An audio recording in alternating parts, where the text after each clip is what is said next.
right, let's talk affiliate marketing. All right, you want to close more business? Here is how you do it.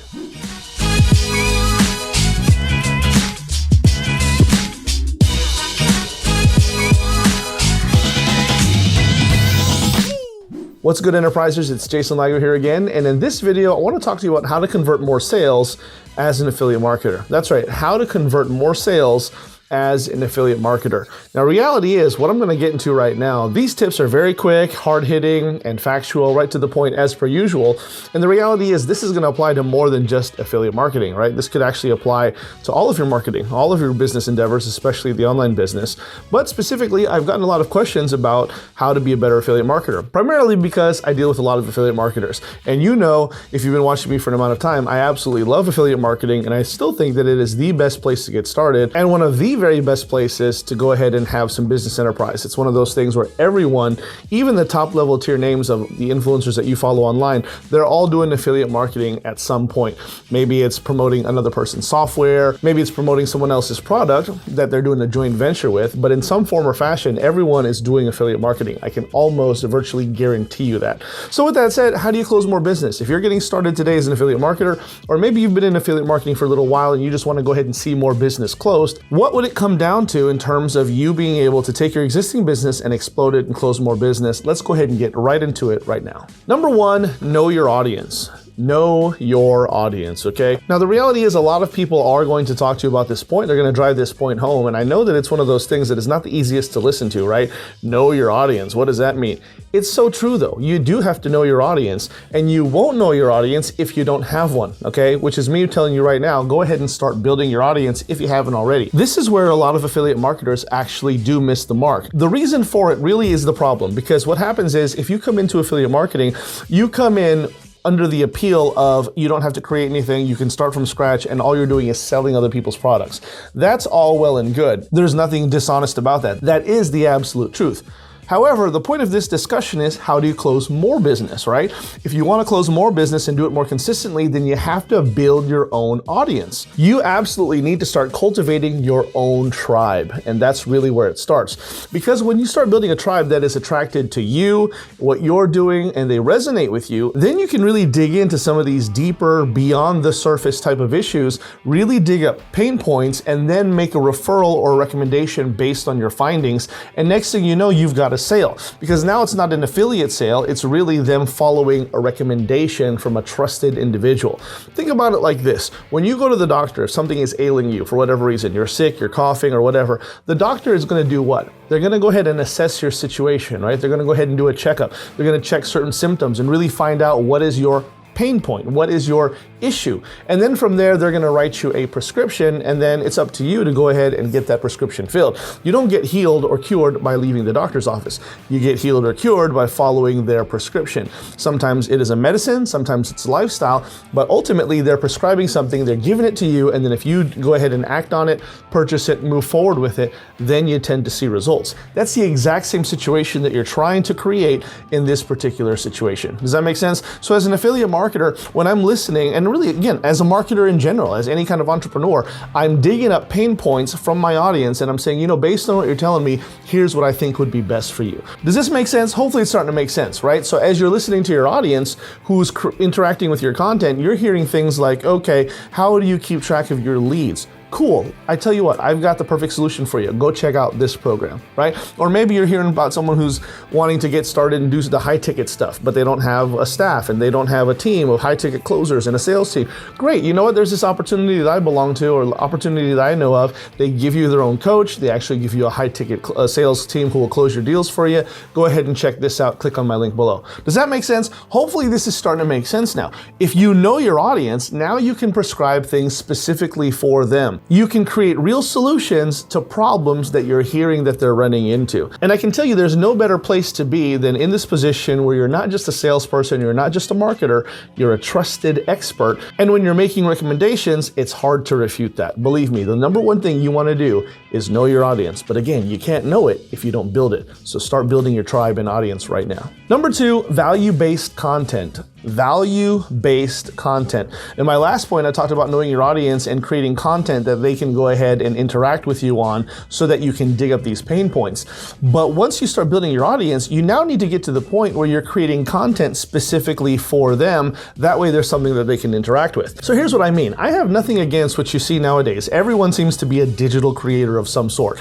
And sure, it is entertaining. But remember, you're not just in the entertaining business. Entertaining, sure, there's some value in that, but it doesn't come with nearly as much value as doing things like empowering and educating. When you empower someone, when you inspire someone, and then you educate them as well, now what you're doing is you're giving someone some preliminary tools to go out and move forward.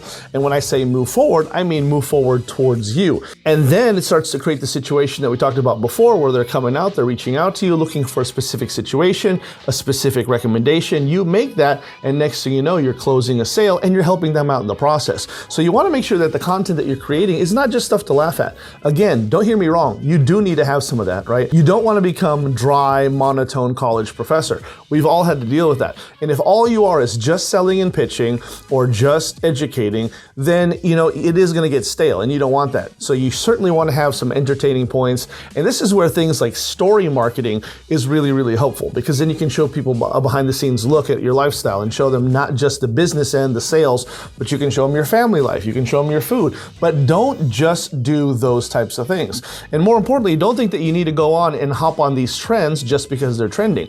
You might not even be able to dance, right? Now, obviously, if you're good at what you do, you can command eyeballs through entertainment, i.e. doing some of these trends, and then you can find a way to twist it and to spin it into something sales-oriented, education-oriented. That's cool if you can do that. But most people can't. I just don't want you to get caught up in the trap of thinking that you got to be able to do every single dance that's out there, right? Or every single cool new trend that's out there that is really just meant to get people's eyeballs and to help them waste time. No. You want people looking for you because they know that you can provide a solution, and you're going to give them hard-hitting pain points. If you look at a lot of my reels that I have on Instagram and some of my short-form videos out there, they mostly all are exactly what I'm talking about. They're me in front of the camera spitting hard-hitting facts and really helpful stuff, and you're gonna find that, yeah, I do have thousands and thousands of views, right? That's where that comes from, is because you're giving information and content that people wanna see, but more importantly, they know that's a lot of value behind that. Sure, would someone want to see you doing a dance because it's cool? Yeah, I suppose so. There are some young people, some students that follow me, they want to see me do those things. I'm not about to start doing that. You know what I am going to do though? I'm going to give them information that empowers them, that inspires them, that educates them. And sure, I might mix in a little bit of humor here and there, but ultimately I want them to get moving towards me, towards their goals. And when we create that dynamic, now all of a sudden you're in a position where you can sell them something valuable. And believe me, it's just a win-win situation. So make sure you're creating a lot of value-based content. Number 3, and finally, leverage social proof, okay? Leverage social proof. This really just comes down to testimonials. That's another way of putting it, right? Now, this is one of those things where if you've done your job right, especially if you're in the education, coaching, or expert business, as we call it, even as affiliate marketer, you can do those types of things. If you're in that niche, one thing that you're hopefully going to be able to do by now at some point is create success stories. And when you create success stories, even if it's just to the point where you help someone create $1 or generate new leads or something like that, if you've been able to help them achieve any type of improvement or any type of goal, what you want to do now is ask them if they'd be willing to share that as a testimonial. Now all of a sudden you are amplifying your reasons and chances for success because you have somebody else talking about how great and how awesome you are. Now don't mishear me. I'm not telling you that you should stop promoting yourself. You definitely shouldn't do that. Someone needs to promote yourself, and if you believe in yourself, you need to promote, you need to pat yourself on the back, you've got to do all of that. And sometimes when you're first starting, that really is all you have to go off of. So go ahead and do that. Just make sure you're not doing it in an obnoxious way. But ultimately, there's nothing more powerful than someone else talking about how great you are. This is why if you look at some of my sales material, if you look at all of my material that's out there, some of my websites and the products that I sell, I have tons and tons of video testimonials where people are not just writing blurbs. No. Rather, you got people who are looking at the camera and they're saying, Jason helped me do this, or thanks to him, I learned how to do this, or working with him, it absolutely changed my life and I made this amount of dollars. Now, let me also go ahead and say, obviously, you need to be careful when it comes to things like income claims, weight loss claims, finance, tax, that kind of of thing, you need to make sure that you're not guaranteeing anything, right? You don't want to get in trouble with the guys in suits. You don't want to make sure that you say that results are not typical and that kind of thing, just to protect yourself. But yeah, absolutely. You let someone get up there, and as long as it's in the proper first-person context, someone can absolutely say that working with so-and-so helped me do this, or I was able to achieve this as a result of working with him or her.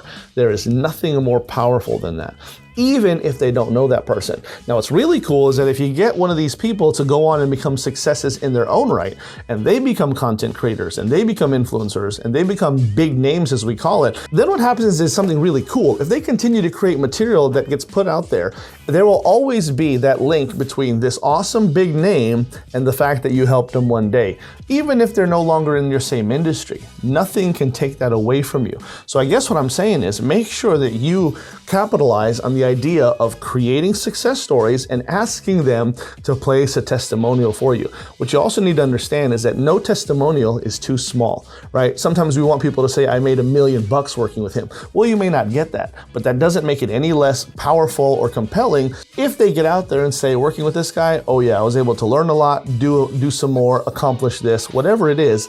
Capitalize on that, because a testimonial from a third party is something very, very powerful in this world of marketing. Believe me when I say that, so make sure that you leverage social proof. That's it, my friends. Listen, this was quick and dirty. Maybe not so quick, but I hope that it was helpful to you because it's full of hard-hitting information, and that's what I like to do. I like to give you some proper value, right? So if you want to see some more of this stuff, you know what to do. Go ahead and like, comment, share, and subscribe. Hit the notification bell. That way you don't miss out on any more hot new content that I got coming down the pipe just for you. Also, make sure you check out my list of recommended resources in my description box. I've got a lot of things that I promote there, my own stuff, other people's stuff, but believe me, I promote it because I believe it'll be of value to you, just like the content I provide. This is Jason Ligo with Always Enterprise. I'll talk to you next time. Take care.